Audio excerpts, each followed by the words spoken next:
Good morning, Dolphins fans. Welcome to another episode here of On the FinSide with Kat and Paul. Follow us on Facebook, Twitter, all of our social media outlets, as well as the FanSided Network and FinFanatic.com. I'm Brian Cat, NFL. Paul's Fanatic _pick. It is Jets week here. The Dolphins travel to New York to face the Jets. Noon Central, 1 Eastern time. Dolphins are favored at this time by 3.5 points. Temperatures expected to be in the mid 60s. Paul, and I don't know if you've heard much this year about the MetLife Takeover. Always a big thing every year. I know you're not going to be able to attend here this year. Any news that you have on that front about really how the turnout's supposed to be? No, I think it's great news. The Dolphins NYC crew, which is a registered 501c, raises a ton of money using this event and other events for charity. They actually have set their single game MetLife Takeover ticket sales record. Well over 1,300 tickets already sold. Just crazy amount of Dolphin fans going in together this year. And awesome. My dad will be there. So if you see a guy with picking on the back, it's obviously not me. But it's a great time. If I wasn't in the middle of my own playoff push with the 11U kids, I'd be up there in a heartbeat, but unfortunately we have a game tomorrow.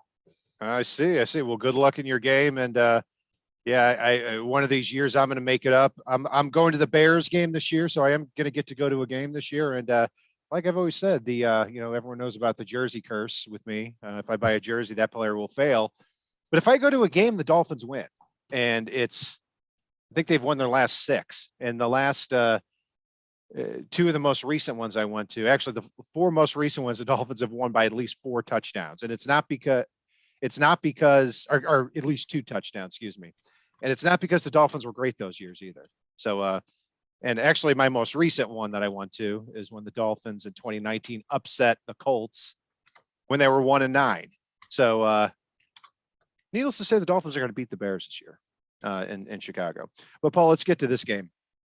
So we could talk about the injury report. It probably would take up our entire show, but the short version is Tua is going to be out in this game. As we know, there were 3 players that did not practice all 3 days, and that's usually the telltale sign usually of them not playing. We've got Tua, Ethan Carter, and also Teron Armstead, but I want to put an asterisk next to Teron Armstead where Mike McDaniel clarified that normally if a player doesn't practice 3 days in a row, he's not going to play in the game, but there are exceptions that can be made specifically for players like Armstead and Xavier Howard, who can basically roll out of bed and play. So I still expect Armstead to play in this contest. I expect Xavier Howard to play, but it's definitely not a lock. Yeah. I mean, Armstead, has he actually had a real practice since the season started? I mean, it's very limited on the last day. I wouldn't expect him to practice on Wednesday, probably not even Thursday all year, unless he's 100%. The funniest thing I've seen with him though was I forget which beat reporter it was tweeted out that Armstead is in toe maintenance protocols. I think was the term that was used, and I thought it was hilarious. I expect him to play the full game. I expect X to play. I don't think X will see every single snap on defense in this one, but again, it's an interesting week. It's a very interesting week. I've got to say though, with X, last week, obviously he gets beat by the 59-yard touchdown to T. Higgins. And then in the fourth quarter, when the Dolphins need him the most, he's not out there. And that's not his fault or anything to do with toughness, anything like that. But the question starts to become here is how many weeks is this going to happen? I mean, because it's been happening the last couple of weeks. And then after Howard left the lineup last week, you've got the 43-yard completion on Kader Kohu to Tyler Boyd. You've got the 36-yarder to Jamar Chase when he basically shoved Keon Crossan off him at the line of scrimmage. No Byron Jones here. We're expecting him to be back this week. But it seems like, this has gone with Byron Jones from, all right, hey, he's just getting a few things taken care of. He'll be back for training camp. No need to worry to, well, he's out all training camp. He's out all preseason. He goes on PUP. And now here we here in week 5 when he's supposed to be back, that his foot is not progressing the way the team had hoped. That's not good in the middle of the season. And on top of that with Byron, I believe I saw this week that he hadn't even entered the 21-day return protocol that they have planned for him yet. So that means he's probably out at least another 3 weeks here. Yeah, that remains to be seen. But yeah, it's certainly not good news. And if he comes back, we don't want him coming back too early, where now you've got 2 injured cornerbacks out there. I mean, the good news on that though is, Kader Kohu, Nick Needham overall have proven that they certainly are able to take a lot of snaps. And I don't know if I could have made that case earlier in the year. I always said if something happens to X or Byron, this defensive back position is really in trouble. It's still not where it needs to be with them out, but I like that the Dolphins at least have somebody to fall back on. But looking at the game here, Paul, before we get to the game, we're going to bypass a lot of the Tua talk and what's going on so we can stay focused on this game. But what I do know is that this entire thing is a complete joke when it comes to Tua. We are 13 days removed from the Dolphins Bills game, and we can't decide if this guy had a concussion or not. I mean, it's not up to us to decide. It's not up to the media to decide. It's whatever the investigation comes out with as far as what was said. I mean, he was supposedly cleared completely. And the only weird thing for me with all of this is everything's about him being clear and good signs now, but he's still not the guy. So that's the interesting one for me, and the fact that he's seeing outside experts now. I'm curious where this goes, but there's a lot of hullabaloo in the media and Twitter doctors that's turning this into chaos that doesn't need to be. That's right. And there are two things that I want to know, and I don't need to know them today, but number one, did Tua have a concussion against the Bills? And number 2, did the Dolphins break protocols? And what really flies in the face of this is that the NFL immediately came out and changed their rules on concussions. So, which leads me to believe that they looked at their rules and thought, they're not good enough, which I think is a good thing. If you go down and anything happened to your head and you get up and you're looking off in any way, yeah, I know that's a little bit subjective, but I'm in favor of erring on the side of caution. But it seems like this is really set to appease people that were sitting at home, and in the first 5 seconds of Tua getting up against the Bills, they already know what happened. Don't need to see anything else. The weird thing with that, as far as that goes, is you're you're basically taking and setting up for, if it looks like somebody might have had a concussion to the people at home, we'll keep them out anyway, which sets yourself up for, a guy getting cleared, getting reviewed, getting tested, going in the locker room, getting tested, finding out he didn't have a concussion, coming back out and like, all right, I'm good to go. And sorry, you wobbled a little, or you fell and hit your head, or that hit looked bad, so you're out for today. Right. And that's where it really gets borderline on that. And, we also have to mention too, that Joe Burrow goes on the Colin Cowherd show and says, oh yeah, I don't remember playing the second half of a lot of these games. Interesting. You would think that would get evaluated and looked at immediately. No. T. Higgins has 2 concussions in a matter of weeks. No, that's not looked into further. Isaiah McKenzie goes into concussion protocol, right back out there. So don't when it comes to the NFL, I don't want to hear anything about how they're just trying to do the right thing, how they're doing their due diligence. I don't want to hear any of that. It's all about protecting how they're perceived by the rest of the country. That's it. That's all it is. This is the NFL watched a video of Ray Rice pummel his wife in an elevator and didn't know what to do. So I don't want to hear anything that the NFL is out to do anything but protect themselves.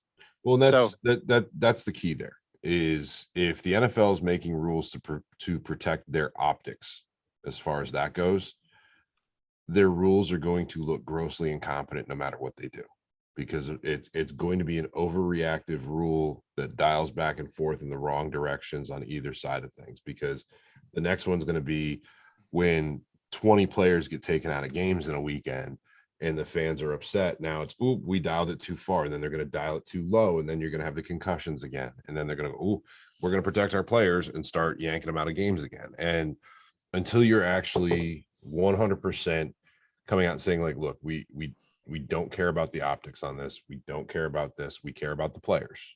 And in that methodology, it's protecting the optics as well, and it's protecting our players' careers, which is protecting the experience for you. This is what we're doing as far as concussions go. And we're going to re-examine it every year, make sure we're doing things the right way, and we'll tweak it mildly in either direction we need to. But at the end of the day, it's about player safety before player optics. And we're sorry if you're going to come to a game and you may not get to see your favorite player in that game because we remove him for his own protection.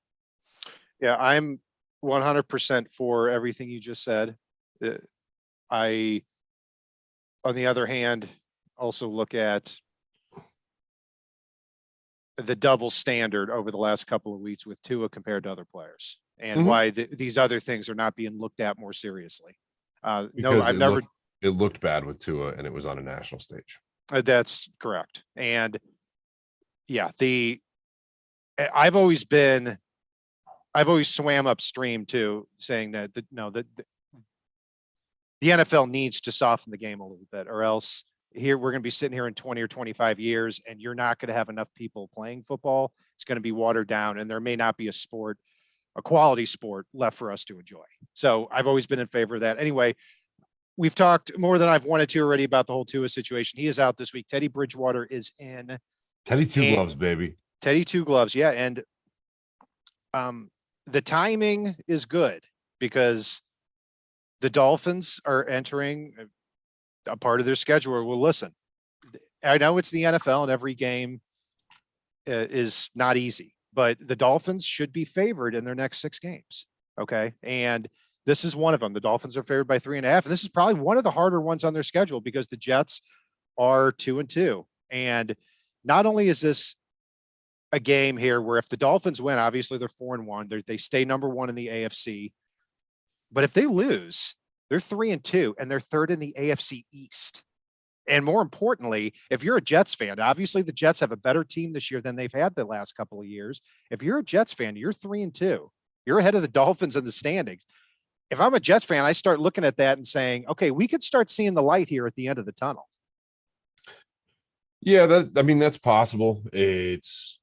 I do think, and I went on a game preview with one of our collaborators from the FinSide network this week. It's once you get beyond the corners and a couple of guys up front like Quinnen Williams and Jonathan Franklin Myers, Miami could still, even with Teddy Bridgewater, expose areas of this Jets defense that they haven't had to face as of yet, or had to pay the piper on as of yet. I mean, they went ahead, they got beat up by the Bengals.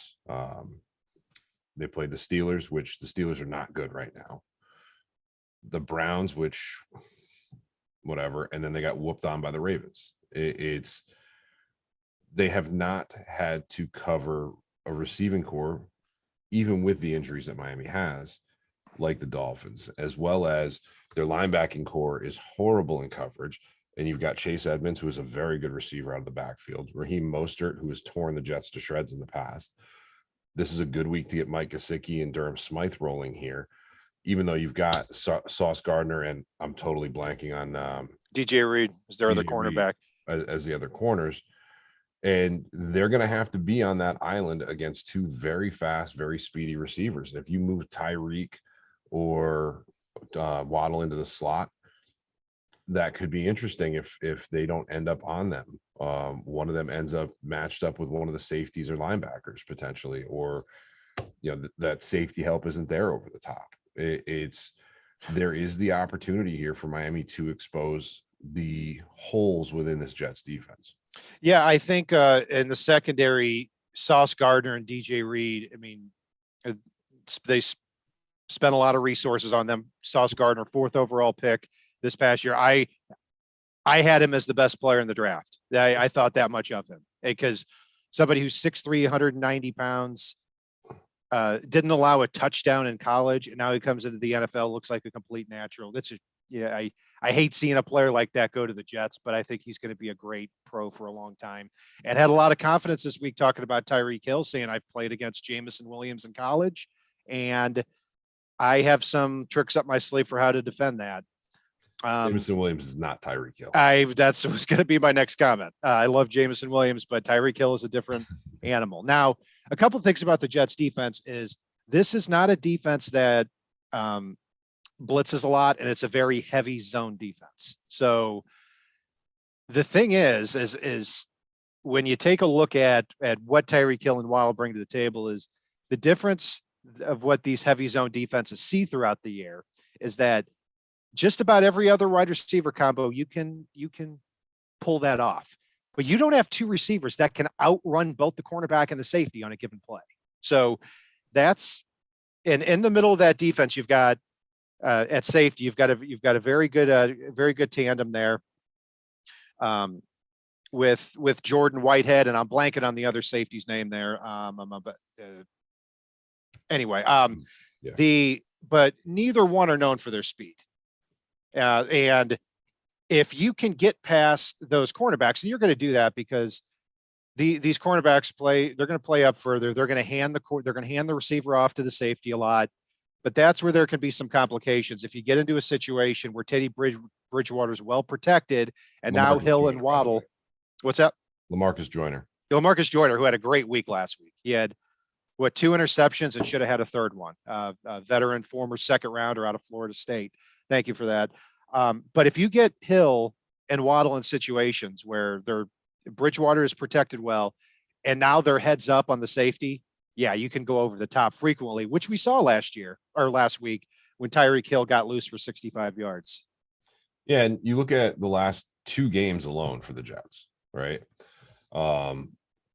2 weeks ago, Tyler Boyd goes for 105 yards against them. T. Higgins almost crossed 100 yards. So they almost had 200-yard receivers for the Bengals against them. Last week against the Steelers, Pat Freiermuth, I think, had 7 catches for 93 yards in that game. And Pickens went off for 100 yards receiving.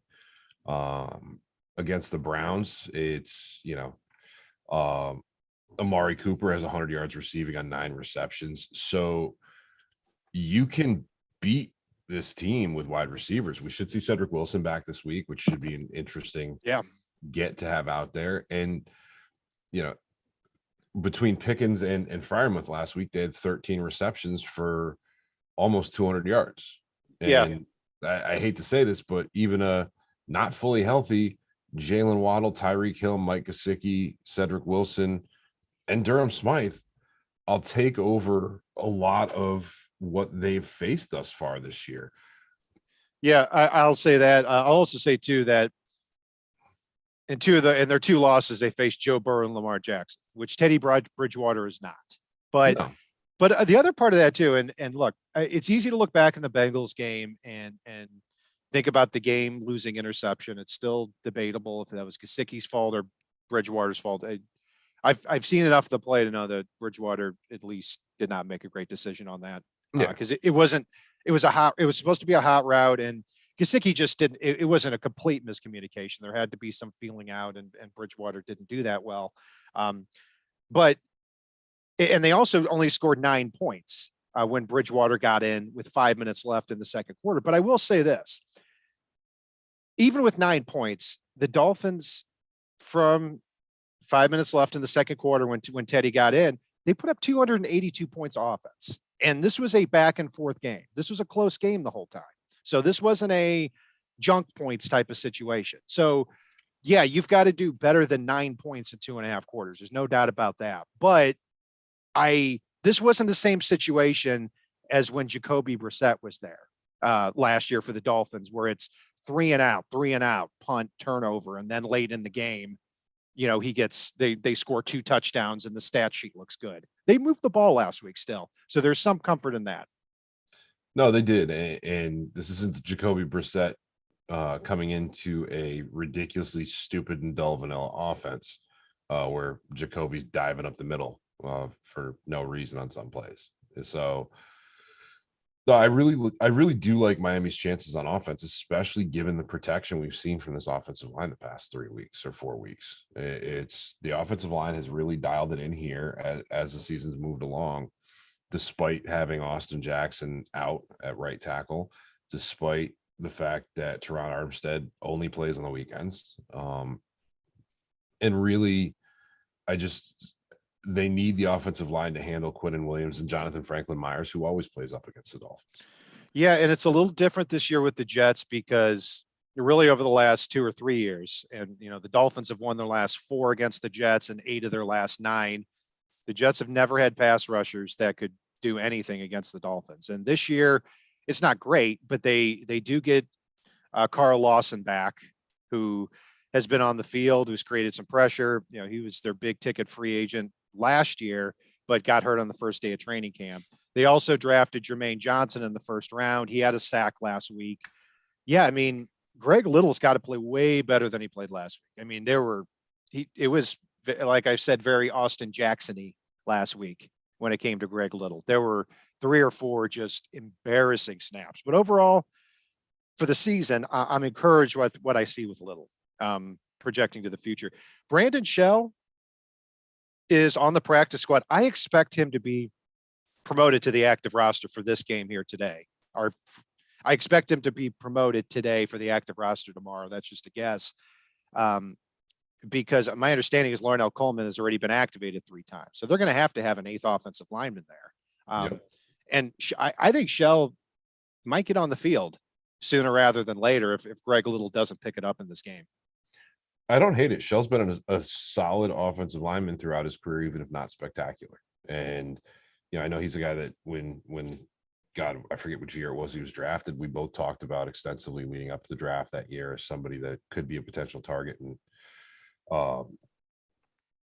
really, I don't hate the idea. I think he could come in and do a serviceable job on this offensive line. And the offensive line, for the most part, despite the concussion issue that we already talked about at the quarterback position, has done a very good job. As we alluded to last week, that sack on Tua that took him out of the game was really, I think I counted 7, you counted 5.5, but regardless, that's too many damn seconds to expect the offensive line to keep him clean. And that's one thing where I do think Miami can do well in this game, because at the end of the day, like you said, they're not a defense that blitzes a lot. And there's only 2 or 3 guys up front that are worth a worry here. So they should be able to protect Teddy in this game. Now, that said, one of the things that's coming up in chat a lot, I know we should probably discuss, is Teddy will not be the only active quarterback tomorrow. Skylar Thompson will be on the active roster.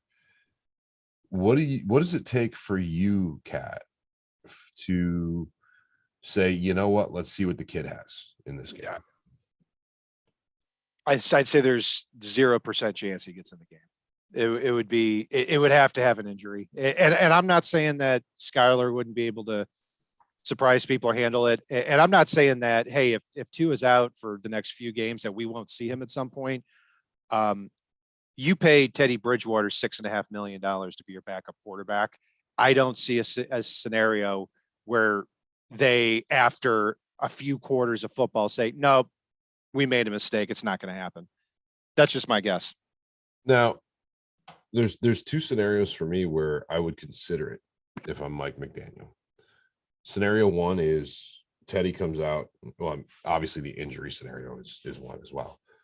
But scenario 1 is Teddy comes out, dinks and dunks the ball over the field, and turns the ball over a handful of times. And Miami ends up down early by a decent amount, and it looks like there's no hope. Or Teddy comes out and just can't seem to lead the offense, doesn't seem to be on the same page. We see more plays like the one to Gesicki that resulted in an interception, and just doesn't look the part and looks terrible, even if he's not turning the ball over, even if Miami's not down big. If he's struggling to move the ball with this offense, but it looks like everybody else is on track, I would consider it no matter how much money we're paying him for the 1 year. Because at the end of the day, he's not here next year. And if he's not getting it done, that's the point where maybe you go, you know what, let's see what the kid has for a series. Yeah, and that's why I think over the next few weeks, if this becomes a problem, if Dolphins lose this game, they're losing against the Vikings. That's like, okay, something's not working here. That's when I think it might happen. But I mean, it would have to be something where we're at the end of the third quarter, the Dolphins are down 13-0, and Teddy has 3 interceptions. It would have to be something that egregious for that to happen. So, well, I mean, if we get to the end of the first half and Miami's only got like 47 passing yards, I'd severely consider it. Yeah, I don't expect that to happen, but I don't either. But you know, it's. I'm glad Skyler's on the roster. Everyone. After that, I'd say pump your brakes. As far as expectations are concerned, you're talking about, a 9-year NFL veteran who's being paid $6.5 million against a 7th round rookie who has been impressive. Don't get me wrong, but this is also too, like I said, a team that, they draft Eric Ezekama in the 4th round, and he's the star of training camp and preseason, but you get to game day, he's a healthy scratch so that River Craycraft and Trent Sherfield can get out there. This is a team and an offense that values veterans a lot more. So it's going to be a long leash for Bridgewater. It does value veterans a bit more, but let's face it. I mean, the big thing that's log jamming Eric Ezekama isn't Craycraft and Sherfield. It's the 3 ahead of them, or with Tyreek Hill, Jalen Waddle, Cedric Wilson, etc. As far as that goes, it's the logjam ahead of Skyler right now is Teddy Bridgewater, and the $6.5 million at quarterback. Well, $6.5 million is a decent chunk of money, but it's also about 20 to 25 million below decent starter quarterback average as far as that goes. So we're talking about low tier offensive lineman money or mid tier offensive lineman money for the quarterback position right now. So I can stomach, if the situation dictates it, the potential for Skylar Thompson to enter the game. And I will say, I think you'll hear that MetLife Takeover crew go bananas for Skylar Thompson if he gets in this game. Yeah, and Hammer and Chat said, talking about when we'll see Skylar Thompson, said 40-0 in the 4th quarter, then we'll see him. And I'm not sure if he's talking about if the Dolphins are winning or the Jets are winning, but I think either situation, either scenario. Yeah, maybe then. But finally on offense here, and it's just going back to what I said, the Jets don't blitz very often. So far this year, they bring an extra defender on the blitz 17.1% of the time, which is 29th in the league. So they pride themselves on, they're trying to get to the quarterback with their front 4. Now, anybody that goes up against Armstead, whether he's dinged up or not, is going to have a tough time. The main matchup is on that right side with Greg Little going up against Carl Lawson and or Jermaine Johnson throughout the game. If Greg Little can do his job at that right tackle spot, I feel really good about Teddy having a clean pocket and being able to find those receivers downfield. That's the one matchup there offensively. Also, the running game, which obviously has not been great this year, but last week, the Dolphins are in a close game, actually able to try to establish the ground game. Raheem Mostert, 4.6 yards a carry on the ground. Very encouraging. They can't be one-dimensional throughout the game either. Paul, anything else offensively before we move on to the defense?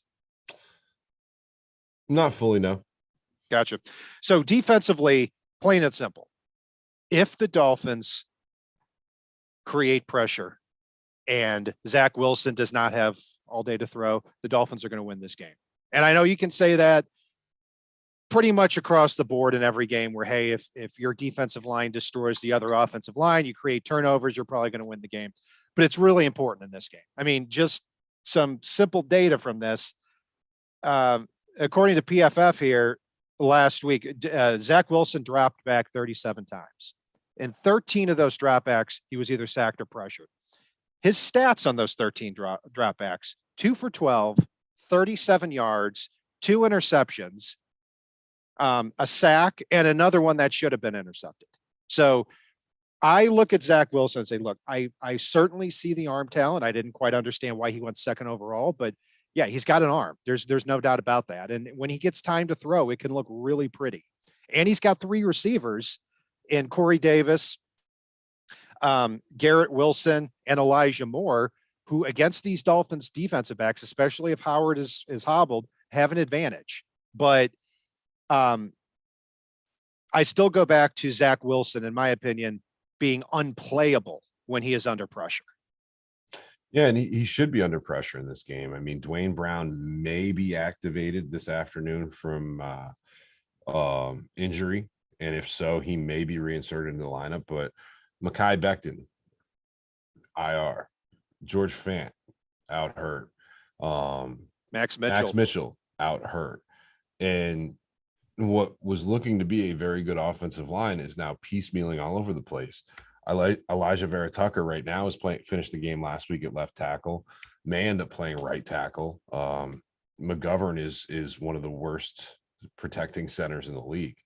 So, you know, the lucky thing for the Jets in that case is Raekwon Davis is known for a lot of very good things, but not one of them is involves rushing the passer. But scenarios where we see Zach Sealer end up coming in and going up against him could be interesting, or going up against what's his face that's playing right guard right now. I mean, like Nate Herbig is right now. And to piggyback on what you're saying there, Paul, yeah, Dwayne Brown said he's going to play, and that would be a huge return for him. Now you might say, okay, he hasn't played all year, but he was drafted in 2009. This is a guy that's seen everything. And if he's healthy enough to play, he's got the physical skill set to do what Teron Armstead does, roll out of bed and play left tackle at a high level. And if he does that, Elijah Vera Tucker, who did well last week playing left tackle for the Jets, he moves either to right tackle or back to right guard, probably to right guard. So the line that we should see for the Jets is Dwayne Brown at left tackle, Laken Tomlinson at left guard, who has not been good this year, Connor McGovern at center, who has not been good, Vera Tucker at right guard, and Connor McDermott at right tackle. Connor McDermott is somebody that, you know, I'm really looking for Emmanuel Ogbah to have a big game. He's the one on the defensive line so far that's really disappointed me so far. Hasn't been terrible, hasn't been all bad, but not a lot of pressure on the quarterback. And so you've got to, he's certainly got a rush there from Zach Allen's strong side. Zach Wilson, excuse me. He's also drawn a few holding penalties that didn't count as a pressure or what have you, where he had his man cleanly beat and was hooked around the neck, and that's several times already this year. So I'm not upset with Ogbah right now. And the interesting thing as well is going to be, if there's anybody that knows Laken Tomlinson inside and out, it's Mike McDaniel. So you can't tell me he hasn't sat down with Christian Wilkins already this week and said, here you go, Christian, this is how you beat him, and this is what you can't let him do. And so that could be a very interesting matchup to watch along that defensive line, as well as if they continue experimenting with putting Jalen Phillips a little bit more on the interior here. They may end up planting him right in that gap between Connor McGovern and Laken Tomlinson on third and forever here, and dialing up the pressure up the middle while coming off the edge with Ogbah and others. There's a lot of different interesting looks that Miami can throw out on defense to manufacture pressure and put Zach Wilson into a horrible situation where he does have a tendency to throw picks. Now, one thing that has been lacking for Miami thus far this season is the interception. We've got one interception right now from week 1 by Javon Holland on a deflected pass on the first drive of the game, right? First drive of the season. And they need more turnovers, no doubt about that. And I'll also say too that I tie that to, I mean, it's never good when you go 11 quarters without an interception.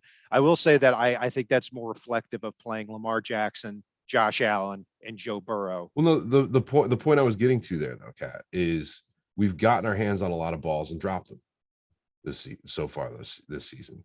Against Josh Allen, we had, I think, 4 balls on one of their last drives right in the defensive player's hands, and regardless of who they are, we can't continue to drop those interceptions and continue to expect to drive forward the way we have been. It's Miami needs to start pulling a few of those in on interceptable passes. They're getting in position for the interception.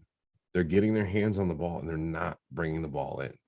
And that's something that we need to see change. And it needs to start this week with Zach Wilson, because if we're going to force him into those bad throws, we need to capitalize. Yeah, you're right on that. And yeah, against the Bills, there were at least 4 that were dropped, or very easily could have been intercepted. Against the Ravens, Xavier Howard almost had that pick 6 that certainly should have been. Against the Patriots, yeah, you're right. There have been 6 or 7 in the last 11 quarters, and that does certainly need to change here, especially when you go up against these quarterbacks who are not Joe Burrow and not Lamar Jackson, and not Josh Allen. I mean, this slate of quarterbacks the Dolphins have coming up are quarterbacks they have typically bullied over the last couple of years. And that certainly needs to continue whether or not the cornerbacks are healthy or not. So as far as the Dolphins defense and their defensive line, I think a big misconception is that they're not pressuring the quarterback this year. I don't think that's accurate at all. In the first 6 or 7 quarters of the season, the Patriots game, they didn't get a lot of pressure. Obviously, in the first 3 quarters of the game against the Ravens, when they were getting just torn up by Lamar Jackson, who was on his revenge tour, that didn't happen either. But since the 4th quarter of the Ravens game, I feel the Dolphins have really gotten pressure on the quarterback. They just haven't had a lot of sacks. And I've got a little data with that too. I mean, Next Gen Stats evaluates one-on-one win rates for their defensive linemen. The Dolphins are 2nd in the NFL, but only have 7 sacks, which is one of the worst in the league. And to me, there's a very clear explanation of why that's true, is because you faced 3 quarterbacks who are absolutely skilled at navigating the pocket and avoid being taken down. These next quarterbacks you're facing, Zach Wilson, Kirk Cousins, Kenny Pickett, Davis Mills, Jacoby Brissett. These are not the same quarterbacks who are skilled at that. So I expect that sack number, if they play at the same level on the defensive line, for that to go up a lot. Yeah, it's going to go up and go up in a hurry at some point in time, because they're going to start finding pay dirt here. And yeah, the Dolphins defensive line is a really, you and I both know we can't call it the defensive line. It's the front 7 is very good at getting to the quarterback. One thing that I do want to see a little bit more here is I haven't seen a lot of Jerome Baker through the A gap. And I know you can't do it all the time because of the predictability factor if you do it too often. But I don't think there's a better linebacker in the NFL at shooting the A gap on an obvious passing down and just terrorizing the quarterback into potentially a 10+ yard loss than Jerome Baker. It looks like he's fired out of a cannon when he does it. And then I can't recall seeing that this year. And I think that's something that Miami needs to add back to their arsenal, because it was so effective the way that he does it with his speed. And I think it's one of the things that made him the defensive player of the month back in December of last season. So I'd like to see that a little bit more here. So in this game defensively, I think it'd be easy to look at Zach Wilson being a young quarterback and saying, okay, let's just send the house. Let's go cover 0 and force him to win over the top. I don't think that'd be the right way to approach this game, because Zach Wilson does have a pretty deep ball, and they do have guys that can get over the top, especially Elijah Moore. So, and you also have Zach Wilson who, yeah, if you send the house and he shakes loose, he can make some big plays. So I think what's important in this game is to continue to change the picture on defense that Zach Wilson is looking at. Yeah, cover 0, you can use it sometimes. Absolutely. And you should. You should also come with 4 sometimes. You should also be sending 1 and really disguising where that's coming from. I expect Andrew Van Ginkel to come back and have a big game. He hasn't played a lot defensively coming back from his surgery. But yeah, to me, you've got to keep things unpredictable. Here in the chat, welcome here, Cap for Life, as well as a color commentary. So it's color, not Jay Cutler. So which is said in chat, and Grandizer, you're killing it in chat. Thanks again for keeping things straight here. Yeah, it's supposed to be about 60 degrees, 11 miles per hour winds, according to Grandizer. He probably knows a little bit more about that than I do at this time. But yeah, some winds, decent temperatures, and nothing that really affects things one way or another. So, Kat, back to the topic you were talking about before, as far as the cover zero goes. It's Miami can't go as full blown on the cover zero right now with Xavier Howard nursing an injury, and with an undrafted rookie who I love in Cater Kohu on the other side. But the other factor as well is one of the things that can hurt the cover zero is something that the Jets did show last season, which was if you can do an effective job of running rub routes or let's face it, pick plays with your offense, and they're not getting the calls that day, that does have a tendency to just destroy cover zero. If they're allowing for pick plays, et cetera, because you're letting them run free without the help over the top. And once that happens, Miami has to do like they did last year and get out of the cover zero. I think we saw probably 5 or 6 pick plays in the first half at the very least that sprung somebody free last year against the Jets up at MetLife that weren't called. And when that happens, you have to get away from the cover zero. And there are other ways to creatively mix the blitz in and create pressure without always going with the cover zero look to do so. Like you said, if you change the optics, you're going to give Zach Wilson some hesitation. You've got a piecemeal offensive line you're going up against, which can also, changing the optics can also screw them up as well and give you more opportunities to find pay dirt. So there's a lot of opportunities here to mix up the Jets offense without just saying, ooh, cover zero, which, by the way, I'm going to die on this hill. No matter what the commentators say during the game, cover zero doesn't mean sending the house. It just looks like it, and you don't know who's coming and who's going. Right. And that's where they need to get creative. It doesn't mean they're coming with everybody on every play. They did that 1 week against the Ravens last year because it was working. But other than that, that's the unpredictable. Even then, they weren't sending everyone every play. It was, you just didn't know who was coming. I think they were sending everyone every play, but that was a different game. I mean, you're talking about 17 blitzes from Holland and 21 from Brandon Jones. They were sending everybody, but that's not how it usually goes. Also, defensively here too, I want to point out that it hasn't gotten a lot of attention this year because of how Lamar Jackson went off against the Dolphins defense on the ground, 9 carries for 119 yards, but against just running backs this year, the Dolphins defense on their run defense averaging 3.04 yards a carry, 77 carries for 220 something yards, 3.04 yards a carry. We haven't seen that over the last few years from the Dolphins run defense. And against starting running backs, Damian Harris, Devin Singletary, Joe Mixon, Kenyon Drake, they're averaging 2.71 yards a carry on the ground. So they've been very effective there, really largely with their defensive tackles, Raekwon Davis, Zach Sealer, Christian Wilkins, of stifling the run. That needs to continue in this game because they've got a good 1-2 combo too of Breece Hall and Michael Carter. Carter didn't have a great game last week, 8 carries for 15 yards, but on the season, a little bit over that 4 yards a carry mark. And if they can get going on the ground early in downs, get those chunk plays, 6-7 yards on first down, it's going to open things up for Zach Wilson. So it's important they put this Jets offense and Zach Wilson in those 2nd and 11, 2nd and 9, 2nd and 10 types of situations. No, 100%. It's Miami's run defense against running backs has been tremendous this year.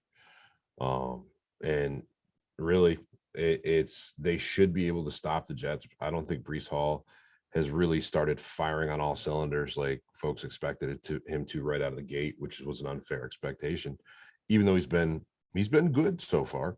I think he had just under 4 yards a carry last week, which isn't horrible, but it's not anything that you're like, ooh, Pro Bowl nods are coming.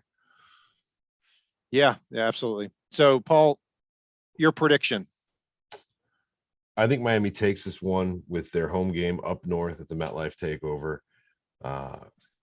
I don't think they score as many as they could, but I do think they find the chinks in the armor for the Jets defense here.